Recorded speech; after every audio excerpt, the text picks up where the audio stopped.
A Câmara aprovou 2 projetos de lei que tipificam os crimes cometidos pela internet, os chamados crimes cibernéticos. As propostas já aprovadas pelo Senado agora seguem para a sanção presidencial. Uma das propostas prevê a pena de 3 meses a 1 ano de prisão, além de multa a quem tem acesso a e-mails ou informações eletrônicas sem autorização, com a intenção de obter alguma vantagem. Ainda de acordo com o projeto de autoria de 6 deputados, entre eles Paulo Teixeira, do PT de São Paulo, e Luiz Erundina, do PSB de São Paulo, a punição poderá chegar a 2 anos de prisão caso os dados violados forem sigilosos ou relativos a segredos comerciais. O outro projeto cria regras ainda contra o racismo na internet, clonagem de cartão de crédito, além de criar delegacias especializadas contra crimes na internet. E para falar sobre o assunto, nós convidamos a especialista em direito digital, Gisele Arantes. Bom dia, Gisele. É um prazer tê-la aqui na Rádio Câmara. Bom dia, tudo bem, Daniele? Aqui é a Dini que está falando. Dini, tudo bem? É difícil de distinguir mesmo quando tem 2 mulheres falando, né? Bom, verdade. Mas vamos lá, então. Gisele, a Câmara aprovou ontem, então, esses 2 projetos de lei. São os primeiros, digamos assim, as primeiras leis que o Brasil vai ter especificamente voltadas para crimes na internet, né? Porque hoje nosso Código Penal até abarca, digamos assim, alguns crimes que são cometidos pela internet, mas usando leis que não são voltadas para a internet, né? Porque ele foi feito quando ainda não existia essa rede mundial de computadores. O que isso significa para a nossa população, para o país?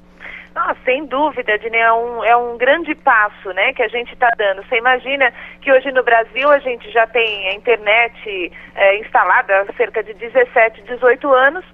Temos sido cada vez mais vítimas, né, da grande rede e não tínhamos ainda nenhuma lei específica nesse sentido.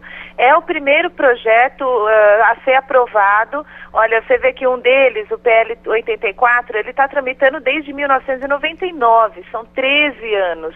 Né? Então, a aprovação desses projetos, sem dúvida nenhuma, já é um grande passo, sim, para a gente.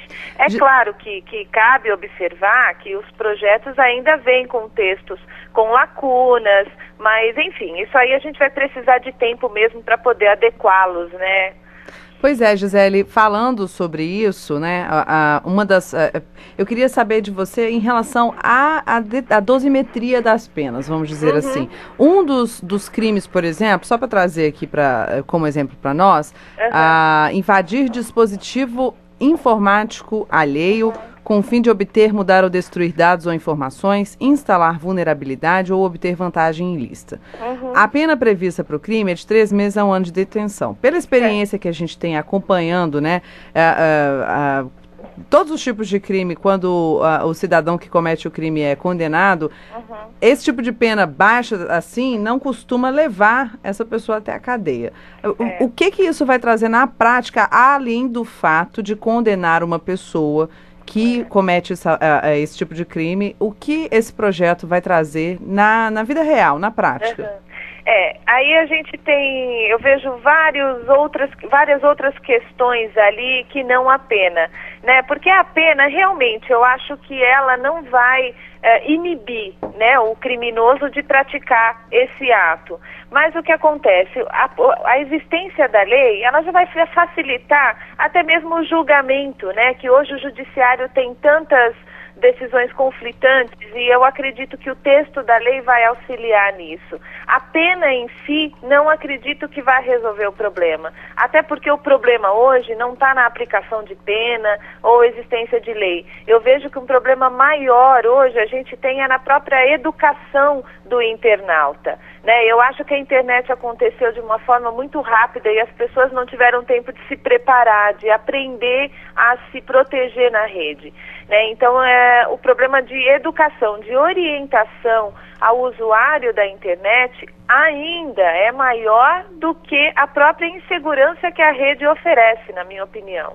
Mas, Gisele, esses projetos que foram aprovados ontem pela Câmara, eles dão conta de sanar os problemas que os especialistas em direito digital e várias autoridades estavam dizendo, que é de enquadrar mesmo alguns crimes que acontecem pela internet e que não existem na vida real, que só existem na internet? Exato. A maioria dos crimes, os habitualmente cometidos pela internet, a gente já encontra amparo na lei, no próprio Código Penal, apesar de ser de 1940 o nosso código, né? Mas discriminação, preconceito, crime contra a honra, falsa identidade, violação de direito de autor, isso tudo já está previsto no código e a gente sempre conseguiu trabalhar, desde que a internet começou a funcionar, que no Brasil as pessoas começaram a usar, a gente sempre conseguiu tipificar essas condutas com a lei já existente. É claro que o projeto de lei, ele traz específico, agora ele está falando do meio cibernético. E isso vai facilitar bastante tanto o trabalho dos advogados quanto a atuação do judiciário, além de estimular outras fontes que a gente precisa também para poder ter êxito, né, num caso de fraude, por exemplo, que é quem? A polícia. Né? A gente está precisando de polícia mais especializada, de mais peritos, de mais envolvimento com o crime praticado pelo meio virtual. Né? Então eu acredito que o projeto ele está sendo um primeiro passo e ele vai sim estimular o acontecimento dessas outras coisas. Né? Os crimes que eram praticados pela internet não ficavam impunes. Claro que alguma coisa ou outra a gente tinha um pouco de dificuldade de enquadrar na lei. E a lei penal ela é restritiva, ela exige uma interpretação restritiva. E isso a gente tinha um pouco de dificuldade. Mas a aprovação desses dois projetos de lei, que certamente serão sancionados pela presidente, já são um passo muito grande, já significa uma evolução bastante grande mesmo para a gente, nesse sentido. Agora, Gisele, em relação ontem às discussões, né, antes mesmo da aprovação desses projetos que tipificam os crimes cibernéticos, entrou-se lá no plenário muito na discussão do Marco Civil, que não foi, apesar de tudo, não foi votado ontem, o Marco Civil da internet. E uma das acusações lá de alguns parlamentares, eu acompanhei pelo menos o início, né, dessas discussões, é de que o governo estaria querendo regular o cidadão, controlar o cidadão por meio da internet com o Marco Civil na forma que ele existe hoje, essa proposta, né?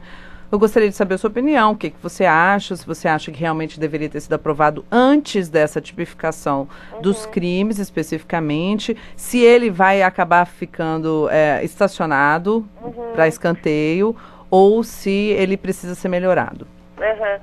O Marco Civil é um outro grande problema e a gente precisa realmente que o Marco Civil seja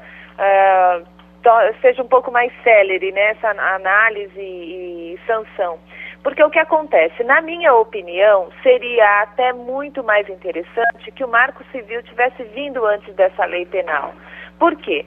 Para que uma lei, para que a gente chegue na autoria de um crime, por exemplo, a gente precisa da atuação dos provedores. A gente precisa dos dados que os provedores têm sobre a conduta de determinado usuário, para que a gente consiga identificá-lo. Sem esses dados, esses logs que a gente chama, a gente não consegue êxito em muitas atuações aí que, inclusive, envolvem esses projetos de lei, né, em atos, crimes que estão previstos ali. Então, eu penso que o Marco Civil seria mais importante de ser aprovado do que a lei criminal. Né? Por outro lado, né, voltando ao assunto da discussão que tem acontecido bem calorosa, inclusive, que é sobre a neutralidade da rede, eu acredito que isso ainda vai durar mais um pouquinho, sim, viu, Dini? Por quê? Gisele, só antes, isso que eu ia te pedir para fazer, antes de dar sua opinião, explicar para os nossos ouvintes o que seria essa neutralidade de rede, que na verdade é um assunto que é discutido no mundo inteiro quando você fala de internet, né? Exatamente, a neutralidade tem sido bastante debatida mesmo. A neutralidade, o que ela defende? É um tratamento igualitário para o tráfego de dados na rede. Porque hoje o que acontece, eu vou até dar um exemplo, né? Para as operadoras de telefonia, por exemplo, não é interessante que haja neutralidade. Por quê? Hoje os usuários usam o serviço do Skype para poder conversar com seus familiares ou amigos, enfim, no mundo todo. O serviço Skype é muito mais barato do que uma ligação telefônica. e muito mais fácil de ser utilizado, né? Você está ali, tem vídeo, enfim, a troca de dados é muito mais eficiente até do que a da telefonia. Para as operadoras de telefonia não interessa isso. E a neutralidade defende o quê? Que a banda de aplicação oferecida para a transmissão desse serviço, ela seja igual, ela não pode ser reduzida por interesse da telefonia. Então, quer dizer, as pessoas passariam a usar, teoricamente, né, mais o Skype e deixariam de usar um pouco o telefone, né? Então, é nesse sentido que não interessa. É a mesma coisa para as TVs, para TV a cabo, por exemplo. O YouTube, os sistemas de torrent, né, de onde você pode baixar filmes. Se eles tiverem uma banda boa, uma velocidade boa, você conseguir baixar filmes dali, as TVs a cabo vão perder a força. Então é isso que não interessa para muitos setores, por isso que não interessa a neutralidade da rede. E o Marco Civil defende a neutralidade da rede. E aí começa o conflito, né? A neutralidade seria um tratamento igual, um tráfego igual de dados para todos os serviços, indiscriminadamente, sem dizer esse é mais prioritário, esse é menos prioritário, né? Coisa que não acontece, né? Alguns defendem essa ideia, outros já criticam, mas enfim, a minha posição é para que haja a neutralidade da rede. Eu acho que isso vai favorecer o crescimento de novas aplicações, enfim, acredito que vai ser muito positivo de uma forma geral para a sociedade. Tá certo. Gisele Arantes, especialista em direito digital. Inclusive, essa questão de neutralidade da rede aí, de dar preferência a uns serviços em relação a outros na internet, eu até já cheguei a conversar com um especialista, na verdade, profissionais que trabalham em grandes operadoras de telefonia, que dizem que a falta de regulação já faz com que isso já aconteça na prática. É esquisito, que parece que essa falta de regras deixa meio que aberto para as empresas fazerem ou não fazerem. Elas não dizem isso claramente, né? Mas acaba que na prática acaba acontecendo, não? É verdade, acaba acontecendo sim. É por isso que defende-se tanto uma regulação para isso, né? Porque senão tá livre, né? A modelagem de tráfego das operadoras está livre, né? Mas o que você acha, Gisele, que está impedindo essa votação em si? É interesse das empresas mesmo ou não? Na verdade, são outros pontos. É o interesse das empresas, a pressão no governo e até mesmo nas autoridades, né, que vão votar pelo projeto, redigir texto, enfim, a pressão das empresas é muito grande, porque não interessa para elas, né, para muitas delas, que haja a neutralidade. Então é por isso que tem sido, na verdade o Marco Civil ele acabou ficando um pouco travado por causa da discussão sobre a neutralidade da rede, né? Isso está travando bastante o andamento desse assunto. Tá certo. Gisele, acabou o nosso tempo, mas olha, a entrevista foi muito boa. Muito obrigada por sua participação aqui no Manhã no Parlamento, falando então sobre esses novos projetos, essas novas previsões de lei, né, que só faltam agora serem sancionados pela presidente Dilma Rousseff, sobre crimes na internet e também pelo Marco Civil. Tá bom? Muito obrigada. Tenha um bom dia, viu, Gisele? Eu que agradeço. Um abraço.